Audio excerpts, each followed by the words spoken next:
ዛሬ እግዚአብሔር መልካም ነገር በመካከላችን እንደሚያደርግ ከፕሮፌሰር ጋር በመናረጋው ኢንተርቪው እግዚአብሔር ጣልቃ ገብቶ ለብዙዎቻችን መልካም ነገር እንደሚያደርግ አምናለሁ። መጽሐፍ ቅዱስ በማንበብ ጀምራለሁኝ። ሁላችሁ መጽሐፍ ቅዱሳችሁን መዝሙር 43 44 ላይ ለመዘምራን አለቃ የቆሬ ልጆች ትምህርት ከሚለው እነኚህ ዘማሪያን ከተማሩት ትምህርት አንፃር ጥቂት ሐሳቦችን ከዛሬው ኢንተርቪው ጋር አብሮ ስለሚሄድ አነብላችኋለሁ። እንደዚህ ይላል በጌታ ስም። አቤቱ በጆሮአችን ምን አረግን? ሰማን። አባቶቻችንም በዘመናቸው በቀድሞ ዘመን የሰራኸውን ስራ ነገሩን ይላል። ቁጥር 1 ነው። 43 44 ቁጥር 1 አቤቱ በጆሮአችን ምን አረግ? ሰማን። ይሄንን የሚናገሩት እንግዲህ በዛ ዘመን የነበሩ የቆሬ ልጆች ይሆናሉ። በጆሮአቸው የሰሙት ነገር አለ። ምንድነው ያ የሰሙት ነገር? አባቶቻቸው የነገሯቸው ነገር ነው እና በእነሱ ዘመን በአባቶቻቸው ዘመን የነበረውን ነገር በቆሬ ልጆች ዘመን ነግረዋቸዋል። እና ይሄም ዘመን ደግሞ የቀደመ ዘመን ነው፣ እነሱ የኖሩበት ዘመን ነው እና ያም ደግሞ እግዚአብሔር የሰራው ነገር ነው። የሰራውን ስራ ነገሩን ይላል። እግዚአብሔርን እናመሰግናለን። ዛሬ ከኛ ቀደም ብለው የሄዱ የእግዚአብሔር ሰዎች በእግዚአብሔር ቤት ውስጥ የቆዩ ሰዎች እንደዚህ ስናይ ትውልዱ ከፊት ለፊት ከሄደው ጋራ ተገናኝቶ እግዚአብሔርን ማክበር መልካም ነው አይደል? እስቲ ለእግዚአብሔር ክብር ስጡ። እንግዲህ እግዚአብሔርን አመሰግናለሁ። አጭር ጸሎት ልጸልይ። ጌታ እንዲከብር፣ ጌታ እንዲታይ የምታደምጡትም ሰዎች በእውነት ከጌታ ውጪ ሌላ ሊከብር የሚገባ የለምና እንደዛ ፎከስ እንድናረግ በሰማይና በምድር ታላቅ የሆንክ እግዚአብሔር እናመሰግናለን። ይሄ ጊዜ አንተ ጊዜ ነው ጌታ ሆይ። በባሪያ እግዚአብሔር ወይ የሰራኸውን ስራ ዛሬ ማታ ልንሰማ ተዘጋጅተናልና አንተ እንደወደድክ የምትከብርበትን ሁኔታ አንተ ታውቃለህና በመንፈስ ቅዱስ አማካይነት እንድትረዳን ባሪያህንም እንድትረዳው በኢየሱስ ክርስቶስ ስም ጸልያለሁ። ስለሰማህን ስምህ ይባረክ። ሁሉ ለስምህ ክብር ይሁን። አሜን። ጥቂት ያው በእኛ ባህል ብዙ አልተለመደም። እንደዚህ ማስተዋወቅ በጣም ጥሩ ይመስለኛል። ለሌላ ዓላማ አይደለም፣ እግዚአብሔርን ለማክበር። ፕሮፌሰር ፍስሐ ኢተና በደኖ ሐረር ነው የተወለዱ። በኋላ ላይ ብዙ እንሰማለን። በሜኖናይት ቤተክርስቲያን ኤሌመንተሪ ስኩል ውስጥ እዛው በደኖ ውስጥ ነው ኤሌመንተሪ የተማሩ። ከዛ በኋላ ሃይ ስኩል ተምረዋል። ባይብል አካዳሚ ናዝሬት ነበር እሱን የተማሩት። በኋላ ደግሞ በአለማ ዩኒቨርሲቲ ፈርስት ዲግሪ ሰከንድ ዲግሪ በአግሪካልቸር እዛኔ የጨረሱት። ከዛ ፒኤችዲ ደግሞ ጀርመን ሀገር ሆሄንሄምስ ዩኒቨርሲቲ ውስጥ ጨርሰዋል። ስራን በተመለከተ በአዋሳ ኮሌጅ ግራጁዌት ስኩል ውስጥ አሲስታንት ፕሮፌሰር በመሆን ከዛም እንደገና ደግሞ የስራው ቀጥሎ በሳይንስ አዲስ አበባ ሳይንስ ፋካልቲ ውስጥ ከረዳት ፕሮፌሰርነት ጀምሮ እስከ ሙሉ ፕሮፌሰርነት አገልግለዋል። በ2013 ደግሞ ከ6 ዓመት በላይ ከኢትዮጵያ ውጪ ናሚቢያ እንዲሁም ደግሞ ለ4 ዓመት በሌሴቶ የሰሩ ሲሆን አሁን ደግሞ ኢትዮጵያና አሜሪካ ውስጥ በመመላለስ ኤንጂኦ ውስጥ እያገለገሉ በመስራት ላይ ይገኛሉ። አቶ ፍስሐ አጥላው ጥሪያችንን አክብረ በእውነት በመምጣቶ በጣም ደስ ብሎናል። በኢትዮጵያ ክርስቲያኖች ህብረት ቤተክርስቲያን ስም በጣም አመሰግናለሁ። እግዚአብሔር የተባረከ ይሁን። ዛሬ በዚህ ቀን በዚህ ጊዜ ከዚህ አገልግሎት እግዚአብሔር ከግል ህይወት እንደገና ደግሞ ከመንፈሳዊ ህይወት ጥያቄና መልስ ውስጥ ብዙ ነገር የምንማር እንደሆነ አምናለሁኝ። በቀጥታ ወደ ጥያቄው ገባለሁ ማለት ነው። እንግዲህ ያው ከመተዋወቅ ነው መጀመር እና ነፃነት እንዲሰማ ይሄ ጊዜ የውይይት ጊዜ ቤተሰብ ነው ያለው እዚህ ከልጅነት ጀምሮ ወደ ትምህርት ቤት ከዛም በኋላ እድገትና ስለ ቤተሰብ ደግሞ ከየት አካባቢ እንደሆነ በአጠቃላይ ስለ ህይወት ጥቂት ነገሮች እሺ አመሰግናለሁ ፓስተር። በመጀመሪያ እግዚአብሔር የተመሰገነ ይሁን በዚህ ቅዱስ ስፍራ በእናንተ ቅዱሳን መካከል ይህን እድል በማግኘቴ እግዚአብሔር አምላክን እጅግ አድርጌ አከብራለሁ፣ አመሰግናለሁ። እንደተባለው የተወለድኩት በሐረር ክፍለ ሀገር በምስራቅ ሐረርጌ በደኖ በምትባል ወረዳ በዛ ዘመን በብዛት የኦርቶዶክስ ቤተክርስቲያን አማኞችና እስላሞች በዙባት ከተማ ነው የተወለድኩት። አባቴ ከወለጋ ነው የመጣው። እናቴ ደግሞ እዛው የሐረር ሰው ነች። እንግዲህ የተደባለኩኝ ጥሩ ኢትዮጵያዊ ነኝ ማለት ነው። እናቴ አማራ ነች እና በአሁኑ ጊዜ እንግዲህ ይሄ ጉዳይ ክሪቲካል ስለሆነ እኔ ፍጹም ኢትዮጵያዊ ነኝ እና አባቴ ሚሽነሪ ሆኖ አስተማሪ ሆኖ ነው የመጣው። በዛ ጊዜ ሜኖናይቶች ከላንካስተር አካባቢ ከቨርጂኒያ አካባቢ ከዚህ ከዩኤስ ማለት ነው ወደዛ መጥተው ለመጀመሪያ ጊዜ ወንጌላዊ የሆነ ቤተክርስቲያን ወንጌላዊ የሆነ ካምፓስ ከፍተው ትምህርት ያስተምሩ ነበረ። የሕክምና አገልግሎት ይሰጡ ነበረ። እንዲሁም ሌላም ዴቨሎፕመንት ስራ ይሰሩ ነበርና አባቴ አስተማሪ ሆኖ ነበር የተቀጠረው። እናቴ ደግሞ ያ የሚሽኑ ካምፓስ ባለቤት የነበሩት እንጀራ አባቷ ልጅ ነች እና ለመጀመሪያ ጊዜ በኢትዮጵያ ከልቸር በዛች ከተማ በወንጌላዊ ቤተክርስቲያን ተጋብተው እኔና ሁለት እህቶቼንና ወንድሜ ተወልደዋል። እኔ ከ71 ዓመት በፊት ማለት ነው። ለዚህ ነው ያ ጥቅስም ቀደም የተጠቀሰው። እና በዛ ስፍራ በወንጌል ተኮትኩተና ያደግነው በጣም ጥሩ በአካባቢው ከነበረው የትምህርት ደረጃ የተሻለ በዛ ጊዜ እንግሊዘኛ መናገር ብርቅ በሆነበት ጊዜ አሜሪካኖች መጥተው አስተማሩን። ከዛ ሲጨርስ ደግሞ ባይብል አካደሚ የተባለ አምሹር ብዙዎቻችሁ ታውቁታላችሁ በናዝሬት ከተማ በጣም ጥሩ ትምህርት ቤት ነበረ። በጊዜው ከፍተኛ ደረጃ የነበረው ትምህርት ቤት ነበረ። በዛ ተማርኩኝ። ከዛ አልፌ ወደ ኮሌጅ ገባሁ። አስቡት እንግዲህ በመንፈሳዊ ስፍራ አድጎ ወደ ኮሌጅ ውቅያኖስ ወደሆነ ወደ ዓለም ገባሁ ማለት ነው። እና ምን ያክል ኮንፊውዚንግ አስቸጋሪ እንደሆነ መገመት ትችላላችሁ። ከዛ በአለማያ ኮሌጅ ያው እሱም ሐረር ውስጥ ነው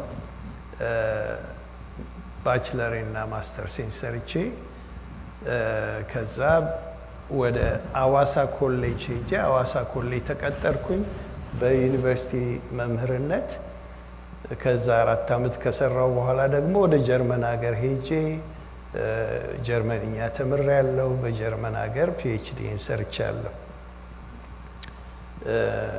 እንግዲህ የልጅነት ጊዜ በወንጌል ያው ከህፃንነት ከትውልዴ ጀምሮ በወንጌል ነው ያደግኩት።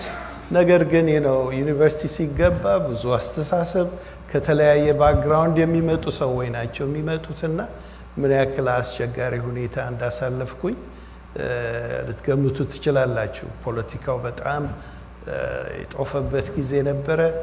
በጃንሆይ ዘመን ነበረ። ወደ ማርክሲስቱ ገቨርንመንት የተቀየረበት ጊዜ የዛ ጊዜ ሰከንድ ይር ነበርኩኝ እና በዛ ጊዜ ነው እንግዲህ ኮሌጅ የተማርኩት እና በጣም ሰፊ አስቸጋሪ እና ደግሞ ኦፖርቹኒቲ ያለው አስተዳደግና አመጣጥ ነው የነበረኝ እና በመሃል እንግዲህ እምነትን የሚያስጥል የኮሙኒስት ርዕዮተ ዓለም ነበረ።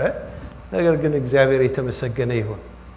ጌታችን ኢየሱስ ክርስቶስ ወንጌልን ሲሰብክ ሁል ጊዜ ከእርሻ ጋር አመሳስሎ ነው። የተዘራው ዘር በትክክለኛ ስፍራ ከተዘራ ያ መልካም ፍሬ 30፣ 60 እና 100 እንደሚያፈራ እግዚአብሔር ቃል ይናገራልና ያ ወንጌል በልጅነት ስለተዘራ በጭራሽ ከዛ ውስጥ መውጣት አልቻልኩኝም።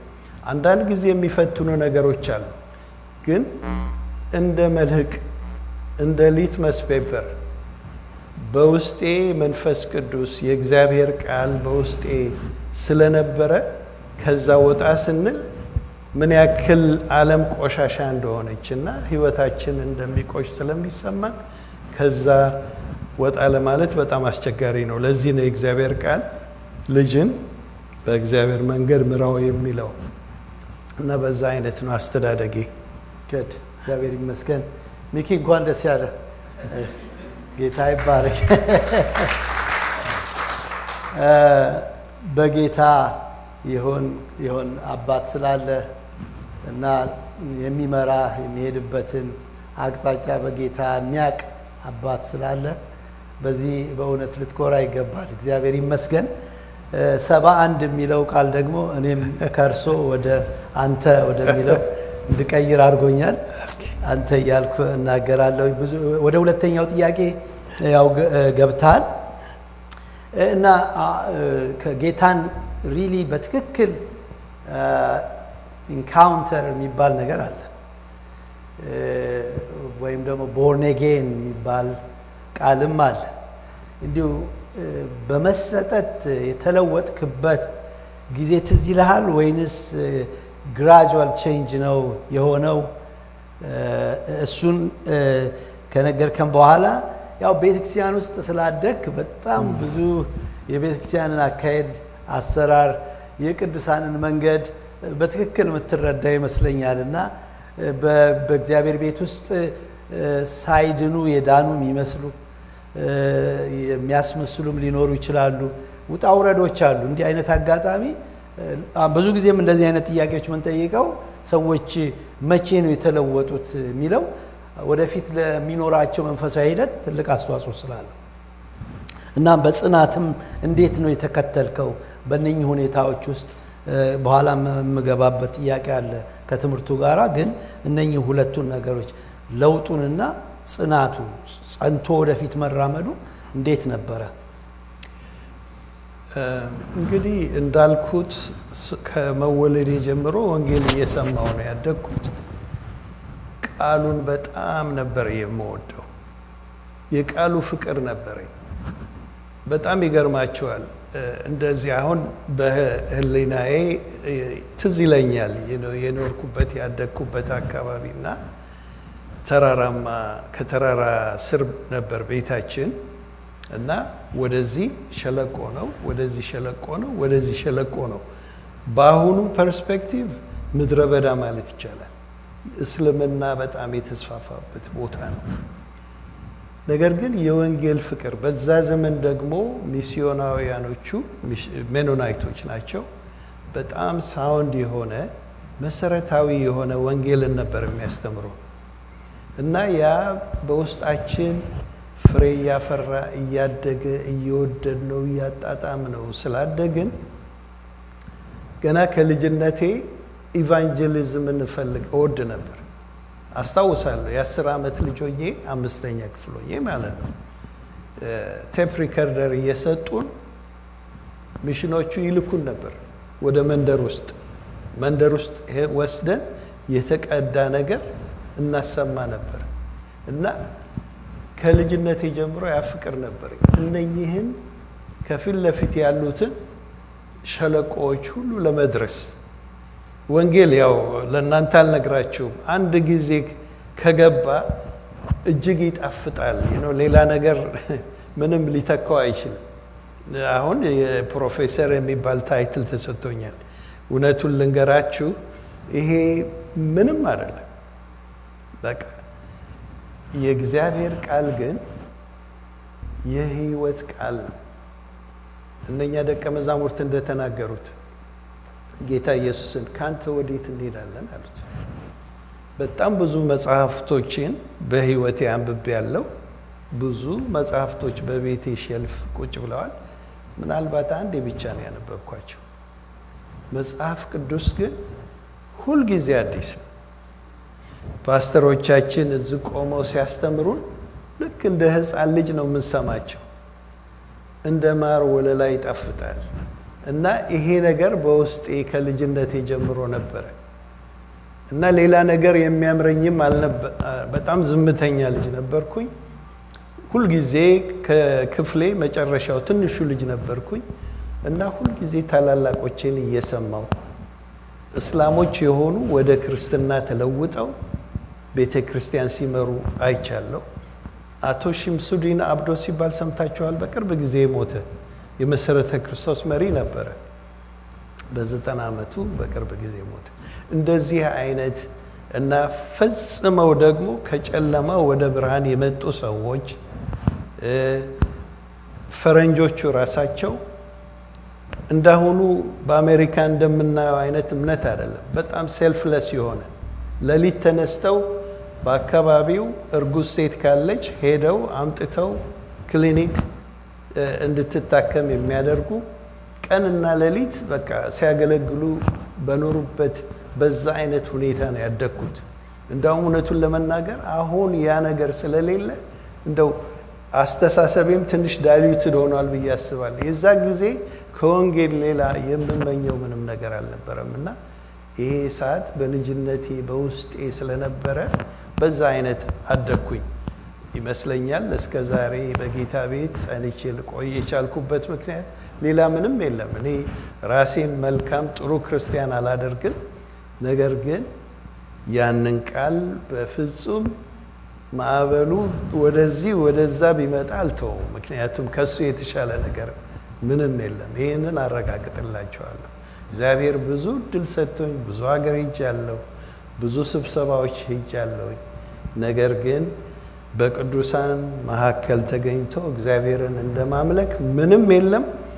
ምንም ማንም የሚቀርበት የለምና ይሄ የከበረ ስፍራ ነውና ይሄንን እድል በማግኘቴ እግዚአብሔርን እነኛን ሚስዮናውያን ወላጆቼ፣ ጓደኞቼን፣ ወዳጆቼን ሁሉ ማመስገን እፈልጋለሁ። ጌታ ይባረክ። እግዚአብሔር የተመሰገነ ይሁን። ለኛም ይሁንልን። አሜን። ይሁንልን። ይሄ በቃሉ መቃጠል እና በ10 ዓመት ደግሞ ወንጌል ከተጀመረ እንግዲህ ብዙዎችን መድረስ የሚቻልበትን ጸጋ ነው የተላለፈው። አሁን እግዚአብሔር የተባረከ ይሁን። እምነትና ትምህርት ቅድምም ጀምረዋል፣ ነካ አድርገዋል።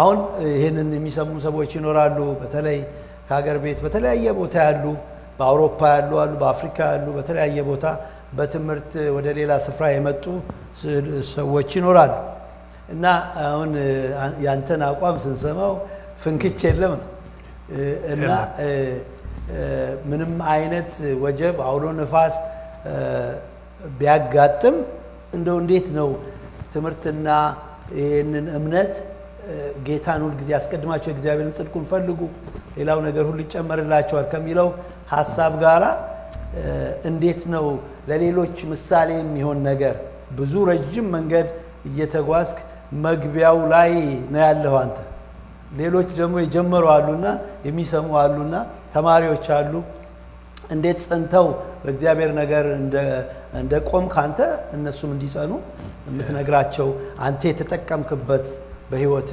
ምንድነው የሚለው ቃሉ እንደሚል እንግዲህ በመልካም መሰረት ላይ መታነጽ ትልቅ ነገር ነው። ጥሩ የወንጌልን ዕውቀት አንድ ሰው መሰረት አድርጎ ከተነሳ ለመገዳገድ በጣም ያስቸግራል። ምክንያቱም ቃሉ ይተክለናል። የእግዚአብሔር ቃል እጅግ በጣም ይጣፍጣልና ጥሩ አስተማሪዎች ነበሩኝ። በደንብ ተምሬያለሁ በልጅነቴ። ስለዚህ ያ ቃል በውስጤ ፍሬንድ አፈራ አድርጎኛል። ከዛ ውጪ እንደተጠየቀው ትምህርቴን በጨመርኩኝ ቁጥር የምማረው ትምህርት ሁሉ ከመንፈሳዊ ነገር ጋር ይያያዝብኛል። ለምሳሌ ባዮሎጂን እንውሰድ። አንድ ሰው ምንም አይነት ሶኬት ውስጥ ፕለግ ሳይደረግ ልቡ 75 ዓመት 80 ዓመት መስራት ራሱ አያስገርምም? ልባችን በየጊዜው እየመታ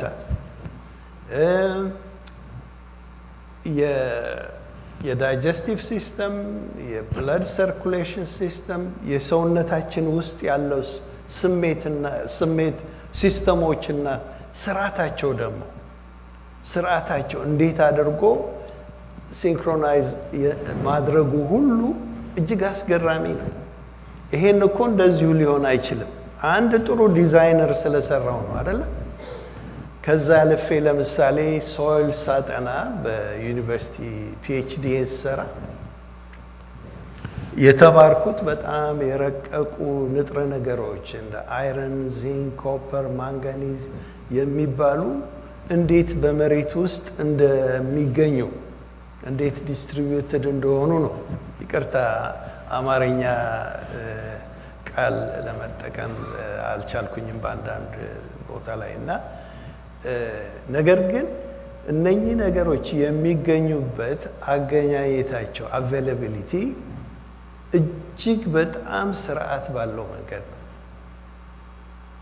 ለምሳሌ እንግዲህ ለጀነራል ለሆነ ፐብሊክ አቅልዬ ለመናገር ነው የምፈልገውና ኦርጋኒክ ማተር በበዛበት ስፍራ ዚንክ ይበዛል፣ ባነሰበት ስፍራ ያንሳል። እቺን እንደ ምሳሌ ያደረኩላችሁ እንጂ በጣም እየተወሳሰበ ነው። ያ ነገር እጅግ በረቀቀ አእምሮ የተሰራ ነውና አምላካችን ግን ያለው ምንድን ነው? ሰማይ ይሁን ምድር ይሁናል። በዚህ ይሁንታ ውስጥ ግን ብዙ ጥበብ ነው እግዚአብሔር የለቀቀው እና እጅግ አስደናቂ አምላክ ነው ያለን። አምላካችን እኮ አምላክ ብለን እንኳን ለመጥራት በመፍራትና በመንቀጥቀጥ መሆን አለበት። እጅግ ጥበበኛ የሆነ አምላክ ስለሆነ ያንን በዛ ውስጥ አስቀምጧል። ይሄ በኔ ሙያ ብቻ ነው። ሐኪሞች ቢመጡ፣ ኢንጂነሮች ቢመጡ፣ ሎየሮች ቢመጡ፣ ሰባኪዎች አሁን ፓስተር ተነስቶ በቀደም ሲያስተምር እሱ እየሳቀ እየተጫወተ ነው የሚናገረው። እኔ ግን ውስጤ የሚሰራ ኬሚስትሪ አለ፣ ራሱ መንፈሱ የሚሰራው ነገር አለ እና እንዲህ አይነት አምላክ ነው። ሰው ኦፕን ከሆነና ራሱ ክፍት ሆኖ ለመማር ለማወቅ ከፈለገ ሰማይን ስናይ፣ ባህሩን ስናይ፣ ፍጥረትን ሁሉ ስንመለከት እግዚአብሔር እንመለከታለን። ስለዚህ በእውነት እውነተኛ የሆነ ሰው በተማረ ቁጥር የበለጠ ዝቅ እንዲል እግዚአብሔርን እንዲያይ ይሆናል። ጊዜ ከተሰጠኝ አንድ ነገር ልንገራችሁ የሆነው አንድ ሳባቲካል ካናዳ ሳስካቱን የሚባል ቦታ ሄድኩኝ እና እዛ የካምፐስ ክሩሴድ በጣም ተግባባንና እንዳውም እዚህ ብትቀርልን አሉኝ እና አንድ ነገር ነገሩኝ። ኤቲስት የሆነ ሰው ፈለጉ መጥቶ ስለ ኤቲዝም እንዲናገር እና ኤቲስቶችና የማያምኑትን ከሚያምኑት ፈላስፋዎችን ጎን ለጎን አድርገው ስለ ወንጌል ስለ ፍጥረት ለመስማት ፈለጉ። ከዛ ቢፈልጉ ማግኘት አልቻሉም። አንድ የታወቀ በቅርብ ጊዜ የሞተ ዲከንስ ነው እንደዚህ የሚባል እንግሊዝ ሀገር ይመስለኛል እና ይጠሩታል። ጠራ ነው አሉ። የካምፐስ ክሩሴዱ ዳይሬክተር ነው የሚነግረኝ። ሲጠራው ምን አለ? መልስ አይሰጣቸው ተቸገሩ። በኋላ ስትመጣ ኤድመንተን እንዲህ ቦታ ሆነ እዚህ ቦታ እዚህ ሆቴል እሱን አትራክት ለማድረግ ብዙ ነገር ጻፉለት። ከዛ በኋላ በቃ እናንተ ሰዎች አተውኝም ብሎ እኔ እኮ መምጣት ያልፈለኩበት ምክንያት እዛ መጥቼ ስለ ያህዌ ስለ አይሁዶች አምላክ ብቻ ሳይሆን በዓለም ውስጥ ስላሉ ሚሊዮን አማልክት ለመከራከር ጊዜም ሁኔታም አይፈቅድልኝም ብሎ በዛ ቀረ።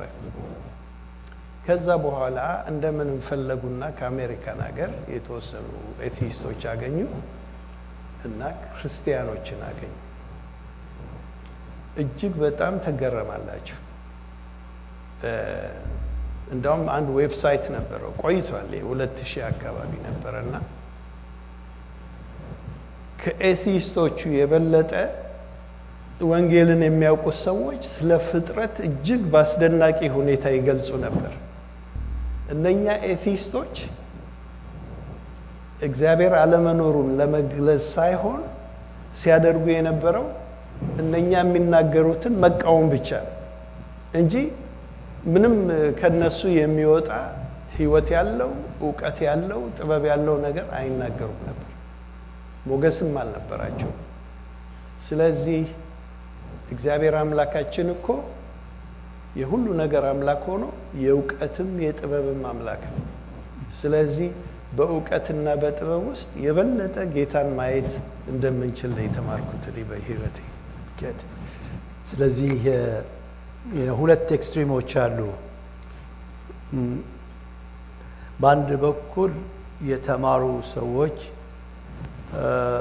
ለእግዚአብሔር አሁን እንዳልከው ለመገዛትና ከእግዚአብሔር ለመስማት የሚቸገሩበት ሁኔታ አለ። እንደገናም ደግሞ በቤተክርስቲያን ደረጃ ደግሞ አንዳንድ ጊዜ የተማሩ ሰዎች እንዲህ ስለሚሆኑ የተማሩት ሰዎች በቤተክርስቲያን ውስጥ እንዳይበዙ እንቅፋትም የሚሆንበት ጊዜ አለ እና ቤተክርስቲያን በዚህ በኩል በጣም ዝቅ ያሉ ክርስቶስን የሚመስሉ ግን ደግሞ በእውቀታቸውና በጥበባቸው አርቀው የሚመለከቱ ክርስቶስን ከፍ የሚያደርጉ ልጆች በቤተክርስቲያን ውስጥ እየተወለዱ እንዲበዙ።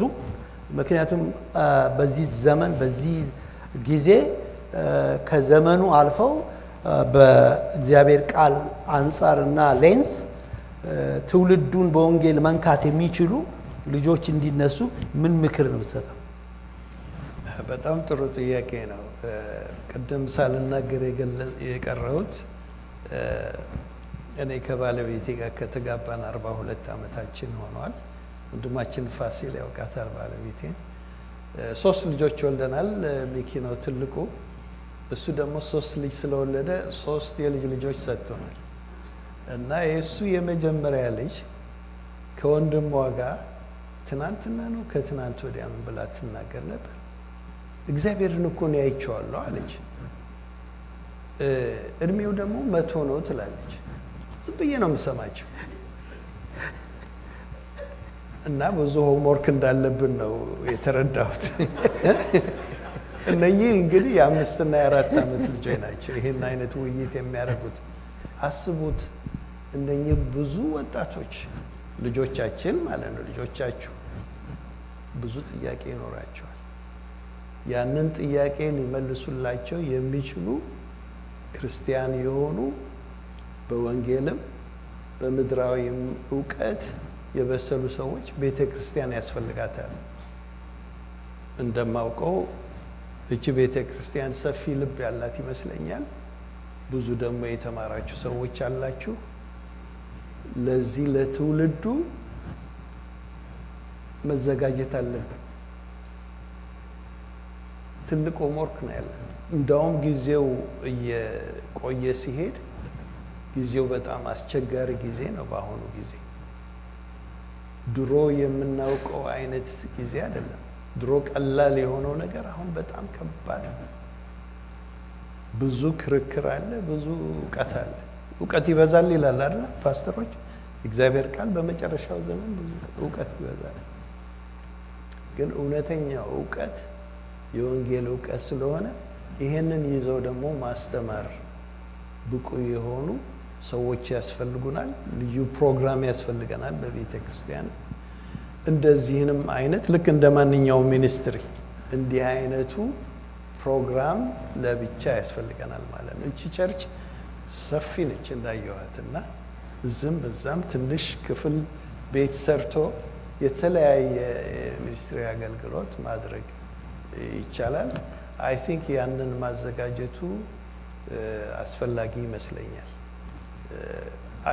አጭሩ አሁን ለምሳሌ ኤልጂቢቲኪ የሚባለው ታውቁታላችሁ። አሁን ልክ እንደ ማንኛውም እንደ ሰላምታ እንደ ቀላል ነገር ሆኗል። እግዚአብሔር የሚጸየፈው ነገር ዛሬ በቤተ መቅደስም ውስጥ እየገባ ነው እና ይሄንን እያየን ዝም ብለን ማለፍ አለብን የለብን።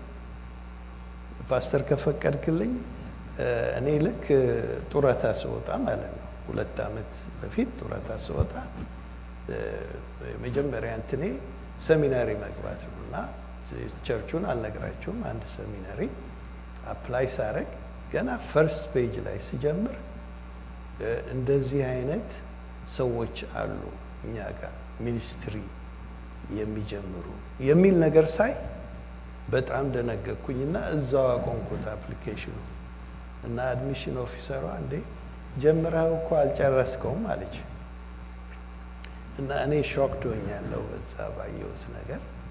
እና ለመሆኑ ተማሪዎቹ ብቻ ናቸው ወይስ አስተማሪዎቹም እንዲህ አይነት ሰዎች አሉባቸው ብዬ ጠየቅኳት። ምንም ልትነግረኝ አልፈለገችም። እና አይ ጀስት ስቶፕድ። እንዲሁ ባለኝ መንፈሳዊ ዕውቀት ዘመኔን ብጨርስ ይበቃኛል ብዬ ሰሚናሪውንም ሰርዤዋለሁ።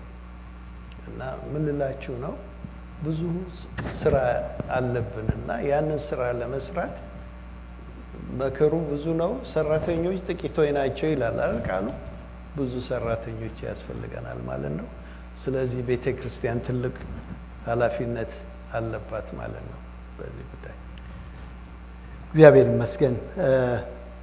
ወደ ሌላው ጥያቄ ከመግባታችን በፊት መንፈስ ቅዱስ በጣም ትልቅ ስራ የሰራባቸውን ጊዜያቶች ስናይ ለምሳሌ በመጀመሪያው ሴንቸሪ ላይ ያው ሐዋርያ ሥራ ምዕራፍ 2 ላይ አስደናቂ የእግዚአብሔር ክብር እንደተገለጠ መጽሐፍ ቅዱስ ይነግረናል።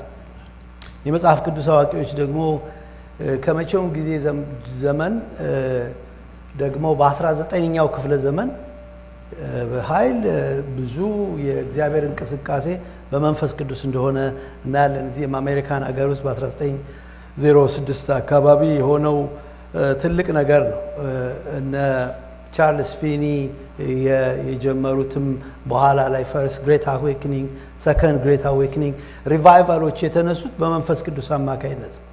እና አሁን ወደ ኢትዮጵያም እንኳን የመጣው የሚሽነሪን ሙቭመንት ስንመለከት ኢንክሉዲንግ ሜኖናይት ብራዘርን ከበስተጀርባው የመንፈስ ቅዱስ ኃይል እና እዚህም የነበረው ራሱ እንቅስቃሴ በሁለቱም ጊዜ ግሬት አዌክኒንግ ጊዜ የተወለዱት ኮሌጆች ምናምን ናቸው።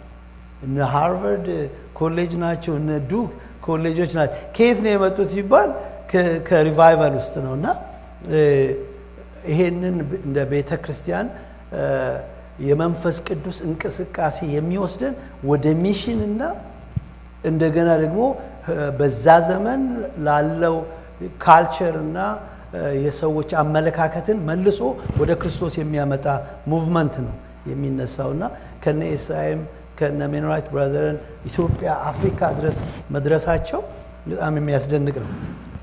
ይሄን ያነሳሁት በዚህ ዘመን ከልጅነት ጀምሮ እስካሁን በቤተ ክርስቲያን ውስጥ ብዙ አይተሃል፣ በአመራር ደረጃም አይተሃል። እንደገና ክለርጂካል ወይም ደግሞ ይሄ ወርሺፕ ሲደረግ እንደገናም ደግሞ ወንጌልንም ደቀ መዝሙርም ሲፈራ አይተሃል በእነዚህ ዘመናት። እና በአንተ ዘመንና በዚህ ዘመን ያለውን የመንፈሳዊ ሕይወት ስትመለከተው ጠንካራ ጎኑ ደካማ ጎኑ ምንድነው ብለህ ታስባለህ? በድሮ ዘመን እንግዲህ እንዳልኳችሁ የወንጌላውያን ቤተ ክርስቲያናት ይህን ያክል ሰፊ አልነበሩ። እንደኛ በሚሽን ትምህርት ቤት ከዛም በመካነ ኢየሱስ በሌላም ቤተ ክርስቲያኖች ቀስ እያለ ነው ወንጌል እየሰፋ የመጣው ማለት ነው። ስለዚህ ቻሌንጁ ከፍተኛ ነበር። በዛ ጊዜ አማኝ መሆን ማለት በጣም ከባድ ነበር። እኔ አስታውሳለሁ አለማያ ከተማ ሲሄድ ጴንጤ ይሉኛል እና ልነግራችሁ አልችልም። ልክ በጀርባችሁ ቀዝቃዛ ውሃ እንደተጨመረ ያክል ከሰው ለይተው እንዴትም እንዳወቁኝም አላውቅም። እና በዛ አይነት ጊዜ በነበርንበት ጊዜ ወንጌሉን ግን አጥብቀን ነበር የምንይዘው። ብዙ ጓደኞቼ ወንድሞቼ በእስር ቤት አልፈዋል። እኔ በእርግጥ ወደ ኮሌጅ ከመጣው በኋላ እፈራ ነበር ነው መታሰሯንም አልፈልጋትም አለ አይደለም። ደግሞ በዛ በቤተ ክርስቲያን ውስጥ ስላደግኩኝ እንደዚህ ሰዎች ተሰብስበው ሲስቁ ሲጫወቱ ሳይ በእውነት ደስታ ያላቸው ይመስለኝ ነበር አይደለም እኮ። ነገር ግን እስቲ ትንሽም እንዴት ነው እንድናቸው እነሱ የሚል ነገር ሞክራለሁ ማለት ነው። ግን ከኔ የበለጠ ደግሞ በርትተው እስከ መገረፍ መሰደብ እስር ቤት የመቆየት ያሳለፉ ወገኖች ነበሩ። ያን ስላችሁ እኔም ከልቤ ከውስጤ ያንን ወንጌል ስለምወድ ዲተርሚኔሽኑ ከፍተኛ ነበረ እና በትንሹ እንደዚህ አንታለልም ነበረ። አሁን ግን ስመለከት ብዙ ዳይሉሽን አለ፣ ብዙ አደልተሬሽን አለ። መጽሐፍ ቅዱስ ስንማር ጌታችን ኢየሱስ ክርስቶስ በተራራው ስብከት ጊዜ ለእናንተ ብዙ ነገር አያስፈልጋችሁም፣ አንድ እጀ ጠባብ ይበቃችኋል። በሶሻልም በኢኮኖሚክ አስፔክቱም የተወሰነ ነገር ሊበቃን እንደሚችል ሊያኖረን እንደሚችል ይገልጻል። የአሁኑ አስተምሮ ደግሞ ሁሉንም ማለት ማጠቃለል አይደለም። ነገር ግን ያ ደግሞ ኮምፕሊትሊ ፒክቸሩ የተቀየረበት ወንጌል ማትረፊያና እና ከቤኔፊትስ ጋር የሚያያይዙት አይጠፉም።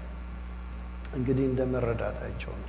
ፍርድ መፍረድ አልፈልግም እና ይሄን ስል ምን ማለቴ ነው? በጣም ምንም ወዲህና ወዲያ የሌለ ባይ ዘ ቡክ የሚሄዱ ክርስቲያኖችን ነው በቀደመው ጊዜ ማውቀው።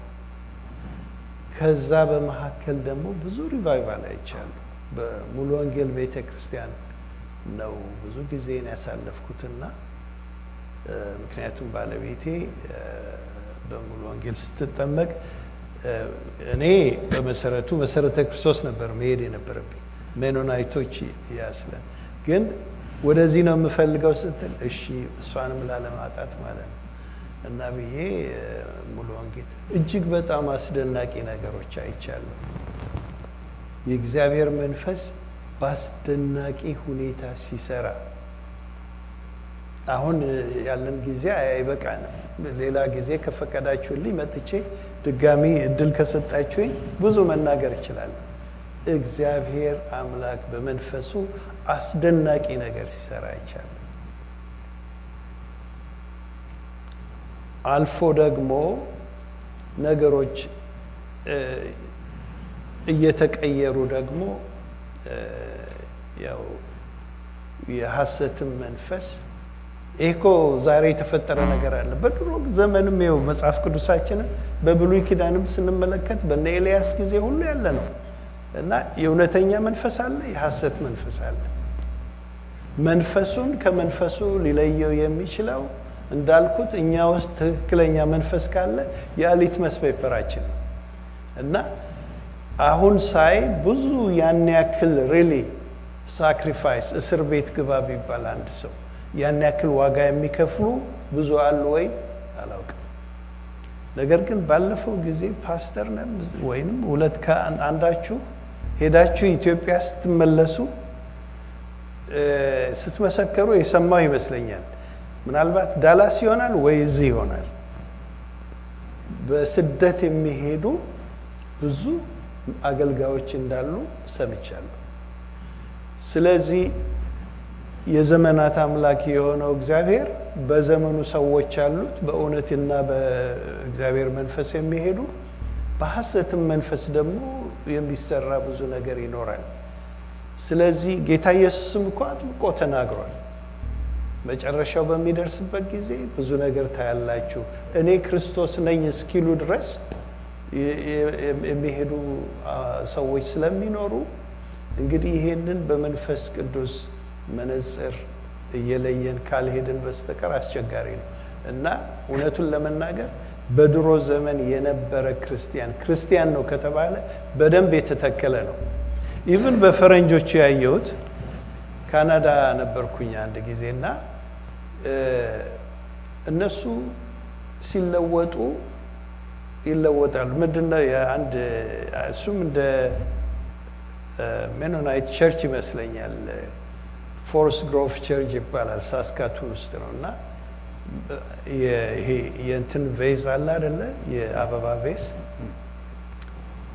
በየሳምንቱ ወደ ጌታ የሚመጣ ሰው ሲኖር አንድ ሰው ከመጣ አንድ አበባ ይከታሉ እና በአመት ውስጥ 52 ከተከተተ 52 ሰው ከዳነ ትልቅ ነው ማለት ነው እና እንግዲህ over the years ሁለቱም አለ ፓስተር በቀደመው ዘመን የጠነከሩ ክርስቲያኖች እንዳሉ ብዙ ዋጋ የከፈሉ በረሃብ የሞቱ በእስር ቤት የሞቱ የተሰቃዩ ነገር ግን በስቃያቸው ለብዙዎች ህይወት የሰጡ ወንጌልን ያስከበሩ ወገኖች አሉ። በነ ኤልያስ በነ ኤርሚያስ በነ እስጢፋኖስ ደረጃ ሁሉ ልንጠራቸው የምንችል አማኞች አሉ። ደግሞ አሁን ባለው ብዙ ኦፖርቹኒቲ እና በዙሪያቸው ባለ ብዙ ዲስትራክት በሚያደርግ ነገር የሚለወጡም አሉ እና ያንን ያክል ዴዲኬሽን I don't know ብዙ ላይታይ ይችላል። ግን ከባድ ጥያቄ ነው ፓስተር። በህይወታቸው አሁን መልካም ምሳሌነት የሚኖራቸው ሰዎች ይኖራሉ ብዬ ገምታለሁ። የበለጠ ደግሞ እናንተ አገልጋዮቹ በቅርብ ስለምታውቁ እሱን ፓርት በዚሁ አልፈዋለሁ። እሺ እግዚአብሔር ይባረክ። ያው ቅድም እንደሰማችሁት ከመሰረተ ክርስቶስና ከሙሉ ወንጌል በመሆን እሷን በመስማት ያልከው ባለቤትህን እንዳትሄድብኝ ብዬ ስለዚህ ወደዛ ነው የምገባው ማለት ነው። ጥሩ ነው። በቤተሰብ ደረጃ ይሄን ረጅም ጉዞ አብራችሁ ተጉዛችኋል።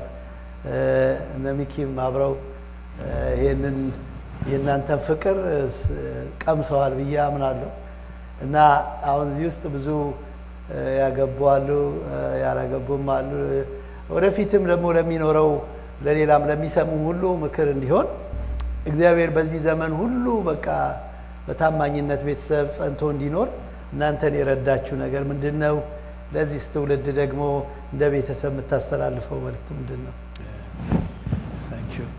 መቼም የትዳር መሰረቱ ፍቅር ነው። እውነተኛ ፍቅር ካለ ሌላ የሚያስፈልግ ነገር የለም። እኛ ስንጋባ ምንም ነገር አልነበረንም። አንድ ቴሌቪዥን እንዳውም ተበድረን ነበር የገዛነው። ግን እኔ ባለቤቴ በቃ ሁሉ ጊዜ መሳቅ ነው። እሱ ለኔ ህይወት ነበር። ዛሬ በሚኪ ልጅ ነው እንደዛ አይነት ደስታ እያገኘው ያለሁት። በቃ ባለቤቴ ሁሉ ነገር ያስቃታል እና እግዚአብሔር የሰጠኝ ስለሆነች በቀንም በሌሊትም ሁሉ ጊዜ የምወዳት ሚስት እግዚአብሔር ሰጥቶኛል። አዲስ አበባ ዩኒቨርሲቲ በአንድ ወቅት እኔ 4 ኪሎ ሰራ እሷ 6 ኪሎ ነበር የምትሰራው እና ምሳም በላው ባለቤቴ ጋር ሄጄ 6 ኪሎ የምሳ ሰዓታችንን ተገናኝተን ማለት ነው። በቃ ሁሌ መነፋፈቅ ነው እና ያ ፍቅር ያው ነሚኪ ያንን እያዩን ያደጉት እና አሁንም ልጆቼ የምሳያቸው ይሄንን አይነት ሁሉም ቤተሰብ የመስረት ፍቅር አላቸው ፍላጎት አላቸውና ይሄ ከእግዚአብሔር የሆነ ስለሆነ እድለኛ ነኝ ብዬ ነው የምናገረው እና እንዳልኩት የተማርኩትም ትምህርት ደግሞ አንድ ነገር ልንገራችሁ። አባቴ በልጅነቴ ነው የተለየኝ። በልጅነታችን ተለየን። አባቱ ሲሞቱ ሄደ፣ ወደ ወለጋ ሄደ። እናቴ ብቻዋን 4 ልጅ አሳደገች። አጎቴ አሁን በካሊፎርኒያ ሎስ አንጀለስ ነው ያለው። 54 ዓመት በፊት ነው የመጣው። አግብቶ 2 ልጅ እንደወለደ ወደ አሜሪካ መጣ። ከዛ ከሚስቱ ጋር ተለያየ። ይሄንን ስላየው ይሄም ተጨማሪ ነው ማለት ነው። ቤተሰብ ሲለያይ ምን ያክል ልጆች እንደሚጎዱ፣ ቤተሰብ እንደሚጎዳ፣ ሀገርም እንደሚጎዳ አይቻለሁ። እና አንደኛ ያ ፍቅር፣ ሁለተኛ በክርስቶስ መተሳሰር። እሷ ሳታምን ነው እኔ ያገባኋት። ምክንያቱም በዛ ዘመን ሚስት ማግኘት ቀላል አልነበረም። ሐዋሳ ሆኜ ነው እና እሷን ሳገኝ በቃ እንደምንም እየተለማመጥኩኝ ቤተክርስቲያንም እየወሰድኩ፣ እሷ ኦርቶዶክስ ቤተክርስቲያን ስትሄድ ጥግ ጊዜ በቃ እዛ እሷ እንትኑን ስትስም እያየሁኝ ምንም ሳልናገር አንድ ቀን እግዚአብሔር አመጣት እና ቤተሰብ በጣም አስፈላጊ ነው። ዛሬ በዚህ እድሜ ልጆች ስላሉኝ ልጆቼ ናቸው ጓደኞቼ፣ ልጆቼ ናቸው የኔ በቃ እንዴት ነው they are my asset, they are my everything። እና ምን ልላችሁ ነው ቤተሰብን የፈጠረ እግዚአብሔር ነው። ትልቅ ኢንስቲትዩሽን ነው።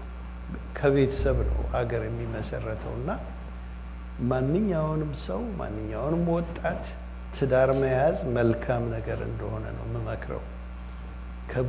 ብዙ ቻሌንጅ ይኖረዋል። አንድና ሁለት ሆኖ ማሰብ አንድ አይደለም። ከብዙ ግን እጅግ በጣም ልጄ ያለኝን ልንገራችሁ። ትንሹ ልጄ አማኑኤል ይባላል። ዳላስ ነው ያለው አሁን። ናሚቢያ ሄድን ጊዜ ምናለ አባዬ ያለ አሁን ናሚቢያ መጥቼ ልክ እንደ አሜሪካ አይነት ደሞዝ ነበረኝ። እዛ ግን አዲስ አበባ ዩኒቨርሲቲ ደሞዝ ያው መገመት ትችላላችሁ 5000 ብር ነበር ደሞዝ። እና አባዬ ያለ በዛች በ5000 ብር የነበረንን ደስታ አሁን እዚህ ባመጣት ደስ ይለኛል አለ ትንሹ ልጅ። የ15 ዓመት ልጅ ሆኖ ነው ይሄን የተናገረው። እና ኮንቴጂየስ ነው ትዳር። ባልና ሚስትንም ልጆችንም ልጅ ልጆችንም እንደዛ እያለ እየነካ ነው የሚሄደው አገር መጨረሻ ላይ። ስለዚህ ወጣቶች ምናልባት ይሄ ሲስተላለፍ የምትሰሙ ሁሉ በክርስቶስ ኢየሱስ በወንጌል የተመሰረተ ትዳር በጣም ጣፋጭ አስፈላጊ ነው። ችግር የለውም ማለት አይደለም፣ ቻሌንጅ ይኖረዋል። ነገር ግን እግዚአብሔር ይረዳል፣ መውጫውንም ያዘጋጃል። ስለዚህ በፍቅር የሆነ ጋብቻን ትዳርን በቅርብ ጊዜ እዚህ ትዳር አይተናል። ሰው ሁሉ ተባብሮ የመሰረተውን እና ትዳር መልካም ነው፣ አግቡ ነው ምክሬ። አሜን አትልም ዲያቢ? እግዚአብሔር የተባረከ ይሁን። በጣም ብዙ ጥያቄዎችን ወደፊት እንግዲህ አዘጋጅተን እንደገና መጠየቃችን አይቀርም። ከአንድ ወር በኋላ መመለስ አይቀርም። እግዚአብሔርን እንባርካለን። እኔም እንደውም አንድ ጥያቄ ልጠይቅህ ነበረ፣ እዚሁ ነው የመጣልኝ። አሁን የኛ ግቢ እንዳየው በጣም ሰፊ ነው እና እዚህ ጀርባው ደግሞ ወደዚህ ሰፊ ነው ወደዛ እና ተነጋግረን እንደዚሁ እርሻ ብጤ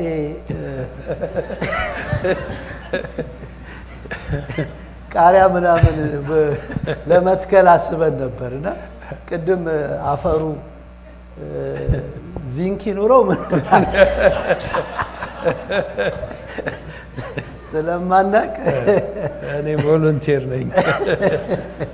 ከመሄድ በፊት ምን እንዲያዝ አፈሩ ማወቅ እንፈልጋለን እና ጊዜው ሲዝኑ ሲመጣ ብለውን ያቆምነው እና በነገራችን ላይ ካሊፎርኒያ የአግሪካልቸር ሀገር ነው እንደምታውቀው።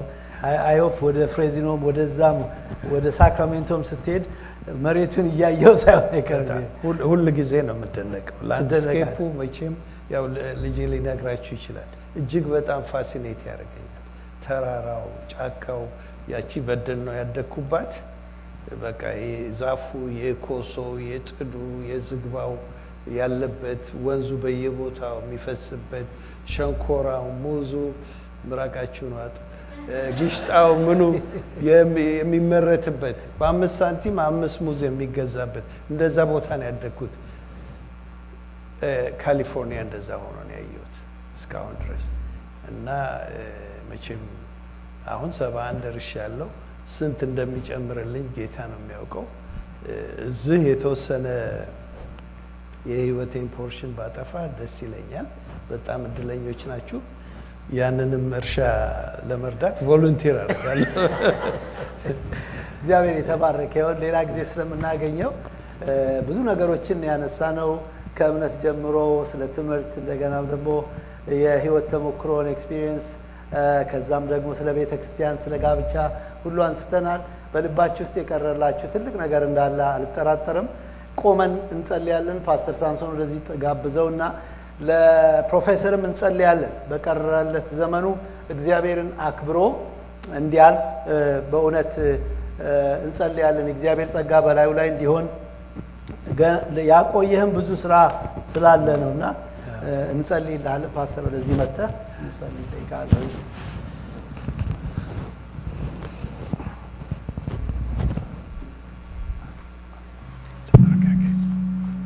ሃሌሉያ። እግዚአብሔር የተባረከ ይሁን። እግዚአብሔር ይባርከው ወንድማችንንም። አሜን። በህይወት የሚያኖር እግዚአብሔር ነው። በቤቱ የሚያኖር እግዚአብሔር ነው። ያለ እግዚአብሔር ጸጋ፣ ያለ እግዚአብሔር እርዳታ፣ ያለ እሱ ቸርነት ምንም ማድረግ አይቻልም ወገኖች። በዚህ ምድር ላይ በሰው ህይወት ውስጥ የሚያልፉ መቼም ብዙ እንዳልተናገረ ይገባናል ከነበረው ጊዜ የተነሳ። ግን በሰው ህይወት ውስጥ የሚያልፉ ብዙ ከፍታና ዝቅታዎች አሉ። በእነኛ ውስጥ ሁሉ እግዚአብሔር ሰውን ካረዳ በስተቀር አሁን 41 ዓመት በትዳር ኖርን አለ ከባለቤቴ ጋር። 41 ዓመት ቀላል አይደለም። እንኳን 41 ዓመት 1 ዓመት ራሱ እግዚአብሔር ካረዳ አይቻልም። በዚህ ውስጥ ሁሉ እግዚአብሔር ስለረዳው ስላገዘው ከቤቱ ስላልወጣ ዛሬም በዚህ እድሜው እግዚአብሔርን እያመለከ ስላለ ሲናገር ስለ እግዚአብሔር ቃል ደስ ይላል። ዛሬም በዚህ እድሜው የእግዚአብሔር ቃል ውስጡን ስለሚያቃጥለው የእግዚአብሔር የአምላካችን ስም የተባረከ ይሁን። እድሜያችንን በሙሉ የእግዚአብሔር ቃል ህይወታችንን እንደዚህ ያቃጥለው። በእውነት ሳንደነዝዝ ዘመናችን ይለቅ፣ ሳንፈዝ ቃሉን ሳንለምደው አውቀዋለሁ ሳንል ሰምቼዋለሁ ሳንል እንደ ተጠማ ነው እንደ ተራብ ነው ዘመናችን ይለቅ። የእግዚአብሔርን ተአምር መጀመሪያ እንደተነበበልን ጥቅስ እንደዚህ ለትውልድ የምናወራ በጎነቱን፣ ቸርነቱን፣ ምህረቱን ያደረገውን ነገር እግዚአብሔር በህይወታችን ለትውልድ የምናወራ ያድርገን። እግዚአብሔር በእኛ ህይወት ውስጥ ተአምርን የሰራው ለኛ ብቻ ሳይሆን ለትውልድ እንድናወራው ነው። ሁሉ ጊዜ እግዚአብሔር መጽሐፍ ቅዱስ ላይ ስታነቡ ተአምርን ሲያደርግ ትውልድን ያስባል። አብርሃምን ሲጠራው ትውልድ ነው። ትውልድ ምድርን ሁሉ አይቶ ትውልድ አይቶ፣ ይስሐቅን ሲያመጣ ትውልድ አይቶ፣ ያዕቆብን ሲያመጣ ትውልድን እግዚአብሔር ሁሉ ጊዜ ለልጅ ልጆቻችሁ ንገሯቸው አለ። በሙሴ በኩል ከግብፃውያን ሲያወጣ እስራኤሎችን ለትውልዳችሁ ንገሩት ያደረኩትን ተአምር። ቀይ ባህርን ሲከፍል፣ ዮርዳኖስን ሲከፍል ለትውልድ አውሩ። እግዚአብሔር የሰራውን በሙሉ የምናወራ ያድርገን። አባቶይ እናመሰግንሃለን፣ እናከብርሃለን። ዛሬም በዚህ ምሽት በህብረት ተሰብስበን አንተ ያደረከውን የሰራውን ስራ መስማት ስለቻለን ጌታዬ ባሪያም ደግሞ ወንድማችን መናገር ስለቻለ በእኛና በአንተ ፊት ሆኖ ስምህ ከዘላለም እስከ ዘላለም የተባረከ ይሁን። አንተ ለሰው ፊት አይተ የማታደላና እሱን በአመትና በዘመናት መካከል የረዳኸው ከልጅነቱ ጀምሮ እስካሁን ድረስ በቤት ያኖርከውና ያቆምከው በእያንዳንዳችን ህይወት ውስጥ በልጆቻችን ህይወት ውስጥ ይህንን ተአምር ልታደርግና ልትደግም አንተ ታማኝ አምላክ ነህና ስምህ ይባረክ። ዛሬ ታማኝነትህን ዘከር ነው ጌታ ሆይ የማትለዋወጥ አምላክ መሆንን የምትረዳ አምላክ የምትደግፍ አምላክ የምታቆም አምላክ ከሕፃንነት እስከ ሽምግልና እስከ ሽበት የምትሸከም አምላክ መሆንህን ታማኝነትህን ተናገርን ሰማን እናመሰግንሃለን እናከብርሃለን። ስለ ረዳኸው ወንድማችንን ተመስገን ስላገዝከው ተመስገን። በአመታት መካከል ከቤትና ከፊት ስላራቀ እግዚአብሔር አምላካችን ስምህ ይባረክ። አሁንም በስምህን ባርከዋለን። የቀረው የህይወት እድሜው የተባረከ ይሁን። ዘመኑ የተባረከ ይሁን። ጤናው የተባረከ ይሁን። ጉልበቱ የተባረከ ይሁን። በሚቀጥለው የህይወት ዘመኑ በሙሉ ጌታ ሆይ አንተን እንዳመለከ ዘመኑ ይለቅ። አንተን ያገለገለ ዘመኑ ይለቅ። በቤትህ በፍቅርህ ጌታ ሆይ እንደተቃጠለ ዘመን ይለቅ። እንደሰማነው ጌታ ሆይ የእግዚአብሔር ቃል ውስጤን ያቃጥለው ነበር ከልጅነቴ ጀምሮ እንዳለ እንደዚሁ ቃልህን እየወደደ እየናፈቀ ቃልህን እየበላ ዘመኑ ይለቅ። ከፊትህ አይራቅ ጌታ ሆይ ቤቱ ይባረክ። እነሆ ኑሮ የተባረከ ይሁን። ዘሩ የተባረከ ይሁን። ትውልዱ የተባረከ ይሁን። በሱ ላይ ያለው የእምነት ከዘሩ ላይ በኢየሱስ ክርስቶስ ስም ለዘላለም አይጥፋ። ጌታ ሆይ ስም ይባረክ። እጅ በሱ ላይ ትሁን ጌታ ሆይ በህይወት ዘመኑ አንተ ያሰብከውን በሙሉ ጨርሶ አንተን ያገኘህ። በህይወት ዘመኑ ጌታ ሆይ አንተ ልታደርግ በሱ ውስጥ ያሰብከው ነገር በሙሉ ያለ መከልከል በኢየሱስ ክርስቶስ ስም ይፈጸም። አንተ ሰውን በህይወት ስታኖር ጌታ አንድ ቀንም ይሁን 100 ዓመት አንተ እድሜ ከቀጠልክልን ያየህልን ነገር አለ ማለት ነው። ጌታ ሆይ አንተ ያየህለት ነገር በኢየሱስ ስም በሱ ውስጥ ይፈጸም። እሱ የሚፈልገው ነገር ሳይሆን አንተ የምትፈልገው በቀረለት ዘመን እንደ ዳዊት ያንተን ሐሳብ አገልግሎ በኢየሱስ ክርስቶስ ስም ይለፍ። ስም ይባረክ። በእኛና በአንተ ፊት ሆኖ ስለተናገረው ሁሉ ነገር እናመሰግንሃለን። ክብር ለአንተ እንሰጣለን። ህዝብህ ይባረክ ጌታ ሆይ ይህንን የህይወትና የእውነት ቃል የሰማ የአንተ ህዝብ በኢየሱስ ክርስቶስ ስም በቤት ውስጥ ዘመኑ ይለቅ። አንተን ፈርቶ ህዝብ ጌታ ሆይ በቃልህ እየተመገበ በቃልህ ውስጡ እየተቃጠለ አንተን እንደወደደ ዘመኑ ይለቅ። አቤቱ ጌታ በቤትህ ሽምግልናችን እንደዚህ ያማረ ይሁን። በእድሜ ዘመናችን በሙሉ ጌታ አንተን መፍራት አንተን ማገልገል ከኛ ህይወት በኢየሱስ ስም አይራቅ። አንተ ጌታዊ ከባሪያ ጋር ይህን ሁሉ ዓመት እንደተሸከምከው ይህንን እንዳየ እንደሰማን 71 ዓመት ከልጅነቴ ጀምሮ ብሎ እንደተናገረ አቤቱ አንተ ታማኝ ነህና ዘመናችንን በሙሉ እስከ እድሜያችን መጨረሻ ወይኛ ወደ አንተ እስክንመጣ ወይም ደግሞ አንተ መተ የምትወስድ ቤተክርስቲያንን የምትሰበስበት ዘመን ከመጣ እስከዛ ድረስ ጌታ ሆይ ከቤትህ በኢየሱስ ክርስቶስ ስም ለዘላለም አንታጣ። እጅ በእኛ ላይ ትሁን። ስምህ ይባረክ። ደግሞም ጌታ ሆይ ስለ ወንድማችን ስለ ሚኪ እናመሰግንሃለን። አቤቱ ጌታ ሆይ ከዚህ ቤተሰብ ከዚህ ዘር ስታወጣው አንተ ዓላማ አለህ። በጌታ በኢየሱስ ክርስቶስ ስም ይባረክ። በኢየሱስ ክርስቶስ ስም የተባረከ ይሁን። በጌታ በኢየሱስ ክርስቶስ ስም የተባረከ ይሁን። እጅህ በእሱ ላይ ትምጣ። እጅህ በቤቱ ላይ ትምጣ። እጅህ በትዳሩ ላይ ትምጣ። እጅህ በልጆቹ ላይ ትምጣ። እጅህ በፈቃዱ ላይ ትምጣ። እጅህ በሚያስበው ነገር ላይ በዓላማው በፕላኑ ላይ ትምጣ። በናዝሬቱ በኢየሱስ ክርስቶስ ስም አንተ ምራው። መሪው አንተ ሁን ጌታ ሆይ የህይወትን መሪ አንተ ያዝ። በጌታ በኢየሱስ ስም ራሱን ሲመራ እንዳያገኝ በጌታ በኢየሱስ ስም አንተ ምራው። ጌታ ሆይ እሱን ራሱን እየመራ እስከ ዛሬ ሄዶ እንኳን ቢሆን ከዚህ በኋላ በጌታ በኢየሱስ ስም እነሆ የወንድማችንን የህይወቱን መሪ ለአንተ አደራ አሳልፈን እንሰጣለን። እንድትመራው እግዚአብሔር አምላካችን ሆይ እነሆ አንተ መሪውን ይዘህ ወደ ራስ ሐሳብ ወደ ራስ ፈቃድ ወደ ራስ ፍጻሜ እንድትመራው በኢየሱስ ክርስቶስ ስም ጸለይን። በቤት እንዲተከል እንዲለመልም ጌታ ሆይ ለብዙዎች በረከት እንዲሆን በጌታ በኢየሱስ ስም ጸለይን። የሚዋጋው የሚያስጨንቀው የሚታገለው የሚፈራው ነገር ቢኖር በኢየሱስ ክርስቶስ ስም ይውደቅለት። በናዝሬቱ በኢየሱስ ክርስቶስ ስም የጠላት ሁሉ ስራዎች በዙሪያው ያሉ የፈረሱ ይሁኑ። እጅ በሱ ላይ ትሁን ጌታ ሆይ እጅ በህይወቱ ላይ ትምጣ። እየባረክ ባርከው። ነፍሱን መንፈሱን በቃልህና በመንፈስ አንተ አቃጥለው።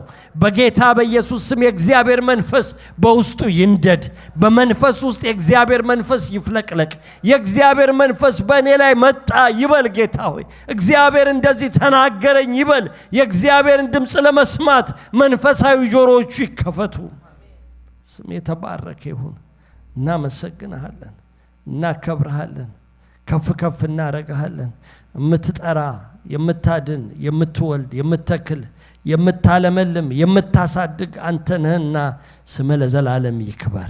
ከፍ በልልን አባቶይ። ስለዚህ ምሽት ተመስገን። በዚህ ስፍራ ስለነበርክ ተመስገን። ስላለ ተመስገን። በአምልኮ በዝማሬው በምስክርነቱ በጸሎት ውስጥ ሁሉ ያንተ ድምጽ ወደኛ ስለመጣ እንባርካለን። በእነኚህ ውስጥ የመጡትን ድምጾች ሁሉ ማስተዋል የምንችልበት አስተዋል አይምሮን አንተ ስጠን። ክብር ሁሉ ተጠቅሎ ለአንተ ይሁን። ስለ ሁሉም ነገር ከፍ በል። በሚቀጥለው ሳምንት የሚኖረንን 3 ቀን ኮንፈረንስ ለአንተ አሳልፈን እንሰጣለን። በመካከላችን እንድትመላለስ ለመንህ። ወደ ስፍራ የሚመጡትን አገልጋዮችን በሰላም እንድታመጣቸው ከክፉ ነገር እንድትጠብቃቸው። በዚህም ስፍራ ጌታ አገልግለውን ብቻ አይደለም ተገልግለው እንዲሄዱ አረፈው እንዲሄዱ እነሱ ለኛ ያንተን ድምጽ ብቻ አምጥተው ሳይሆን እነሱም ካንተ ለራሳቸው ድምጽ ሰምተው እንዲሄዱ በኢየሱስ ክርስቶስ ስም ጸለይን። በዚህ ስፍራ የሚኖረውን አገልግሎት ሁሉ በመካከላችን በመመላለስ እንድትባረክ ህዝብን በፍጨት እንድትጠራ በጌታ በኢየሱስ ስም ጸለይን። ልጆቻችን በሚኖራቸው ልዩ ፕሮግራም ውስጥ እነኚህን ህፃናቶች እንድትባረክ አቤቱ የሚያገለግሏቸውን ሁሉ አቅም እንድትሰጣቸው ማስተዋል ጥበብ እንድትጨምርላቸው በኢየሱስ ስም እንለምንሃለን። ስለ ሁሉም ነገር ተመስገን። ክብር ምስጋና ታላቅነት መፈራት መደነቅ ከፍ ከፍ ማለት ከዘላለም እስከ ዘላለም ለኖርከው ለምትኖረውም ለአምላካችን ለአንተ በኢየሱስ ክርስቶስ ስም ይሁንልን። አሜን።